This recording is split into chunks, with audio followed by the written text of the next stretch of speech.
One of the beautiful incidents of the seerah, which occurred after our Prophet ﷺ went public with his da'wah, and it is a well-known incident reported in all of the books of seerah, was when the Prophet ﷺ's preaching became known to the Quraysh, and it started causing tensions within families. Brother was pitted against brother, uncle against a cousin, so it became an issue of the entire city getting involved.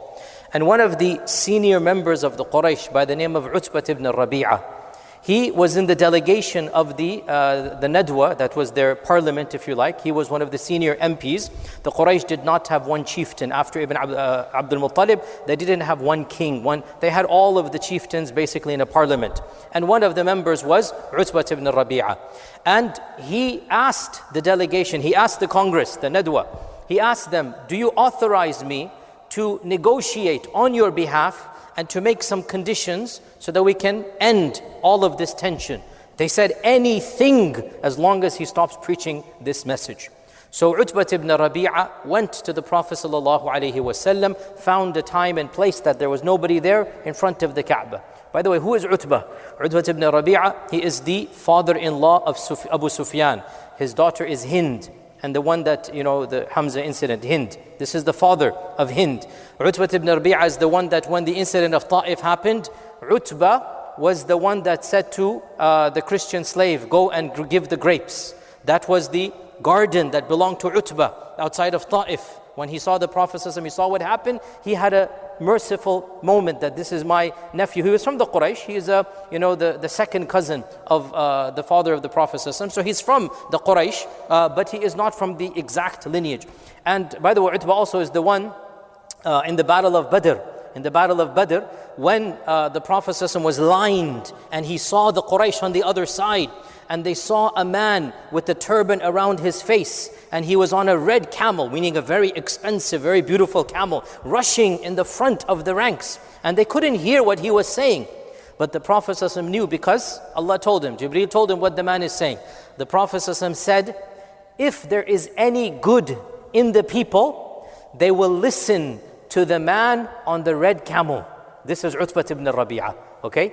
If there is any good, they'll listen to the sensible advice of the man on the red camel. Later on, they found out the man on the red camel was Utbah ibn Rabi'ah. And what was he telling his people? He was telling his people, oh my people, why are you killing your own blood? These are your own cousins. Who's going to benefit? Let them believe in another religion. Who cares? You're killing them. So he was advising them to not go to war because he felt it to be petty. Utbah was, we would call him a very right-wing nationalist. He was proud of his tribe. And yes, he didn't like the religion of Islam, but he wasn't wanting to kill the Muslims because they're of a different faith. He wanted to be a Qurashi, pure Qurashi. And he wanted stability over theology, right? He cared about the prestige of the Quraysh over the religion of the Prophet ﷺ. So anyway, back to the story. So he goes to the Prophet ﷺ and he says, and by the way, Utbah is maybe 2 decades older. The Prophet ﷺ is now 41, 42 years old, 43.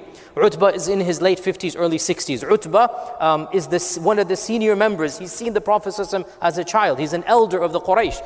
Another point of Utbah, he brought the wars of Fijar to an end. If you remember the days of Jahiliyyah, that civil war that took place, Utbah was the one who brought it to an end. He's a very respected member. So he goes to the Prophet ﷺ, he says, Ya ibn akhi, my nephew, isn't this enough?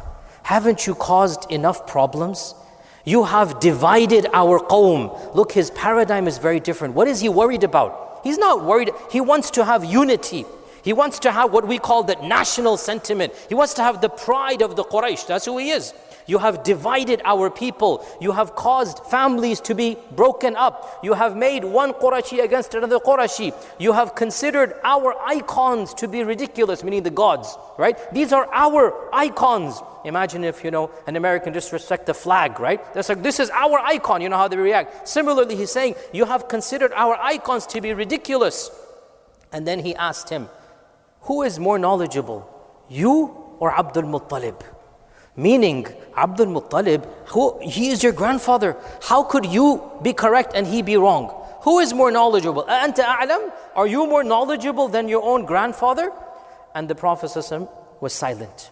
Then he said, I am coming here to negotiate. And then the famous thing, if you want wealth, we will give you all the wealth in the world. If you want power, we will make you a member of the shura, of the nadwa, and no decision will take place except with your veto. We'll give you veto power. You will have the power of veto. And if you want, if you have a disease, we will get you the best doctor. And if you want marriage, name any woman, we will make sure she marries you. Whatever bribe we're willing to give you, right?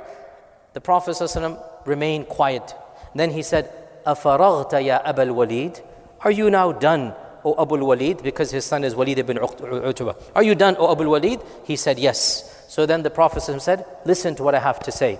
Then he began reciting Surah Fussilat. Hamim, Tanzilu min ar-Rahman ar-Rahim, Kitabun Fussilat ayatu. And he recited until he came to the verse. And Abu al-Walid Utbah, he had put his hands back. And he's now sitting, listening, as an elder man. He's sitting with the breast on his back, with his hands like this. And he's listening, and his face is changing. By the way, I always mention this, subhanAllah, when we listen to Manshawi Abdul Basit Husari, the king of Qurra, how we are affected, right? Can you imagine if we heard the tilawah of the Prophet ﷺ, what would have happened? Can you imagine hearing his recitation? May Allah grant us that in Jannatul Firdaus, inshaAllah ta'ala. So, Utbah is listening to the Prophet ﷺ's tilawah. His whole face is changing until finally the Prophet ﷺ comes to the verse, فَإِنْ أَعْرَضُوا, if they reject this message, فَقُلْ أَنذَرْتُكُمْ صَاعِقَةً مِثْلَ صَاعِقَةِ عَادٍ وَثَمُودٍ. I'm warning you of a lightning bolt that will destroy them like Ad and Thamud were destroyed. And it's a crescendo, it's building up. If you read the verses, they're powerful. By this time, Utbah jumps up and he puts his hand on the mouth of the Prophet ﷺ, and he says, I beg you by Allah, stop. This is a threat and I'm worried. I beg you by Allah, stop. Don't go further. I just stop here. So the Prophet ﷺ said, okay, you have heard what I have to say. فَأَنْتَ وَشَأْنُكَ. It's up to you what you want to do. Then the story goes on. So many benefits, but the point I wanted to just bring here, small benefit. SubhanAllah, look at the infinite adab and wisdom of dialogue of our Prophet ﷺ. Wallahi, it is mind-boggling. You know, when two of us Muslims get involved in a debate or a dispute, we don't even show a fraction of wisdom, of rahmah, of common sense. Our Prophet ﷺ is having a dialogue with a pagan, an idol worshipper, a Qurashi. And in the course of this dialogue, he is being insulted to the highest degree of insults. You want money? We'll give you money. What an insult to the honor and dignity of our Prophet ﷺ. Do you think he wants money? You want power? You want women? A'udhu billah. This is an insult of the highest magnitude. And what is he doing? Quiet. Go ahead. More. Ask me more. No problem. Right? And the question as well, are you more knowledgeable or Abdul Muttalib? Now we are insulted, but from his paradigm, it's a common sense question. Who are you, O grandson of Abdul Muttalib? You're a nobody compared to him. From his paradigm is different. And notice the wisdom. Not a single one of these insults the Prophet ﷺ responded to. Why? Because it's hopeless. Do you expect the Prophet ﷺ to say, I am more better than my grandfather? And Abu al-Walid or Utbah is going to understand? His paradigm is so different that to merely say the Prophet ﷺ is better is going to be falling on deaf ears. This is what you call wisdom. You choose your battles and you choose when to speak and when to be quiet and you choose what to say. And he didn't even respond to all of those bribes out of dignity. Not even responding, just complete ignoring. And this is the sign of a dignified critic, subhanallah. And then what did he do? He presented to him, go read Surah Fussilat, we don't have time to go into that, go read it. He presented to him the message of Islam. And the first page and a half of Surah Fussilat talks about Tawheed, it talks about Risala, it talks about Akhirah. And then it ends with a threat that if you turn away, Allah Azza wa Jal is there. And that's when Abu al-Walid jumped and said, enough is enough. From this we learn, and inshallah with this we conclude. Dear brothers in Islam, subhanallah, what a beautiful manner here. That when you are engaging in dialogue, understand the goal is not that you show that you are better than the other person. The goal is to genuinely convince the person. And how you convince the person, generally speaking, is by respecting the dignity and the time. In fact, he even asked Abu al-Walid, are you done now? He let him go on and on and on. next time you see a debate between two Muslims, you will see they will not even let the first person finish the sentence before the other one interjects and thinks he's refuting. They won't even let you finish the sentence. And here the Prophet ﷺ is sitting, go ahead, quiet, go ahead, more.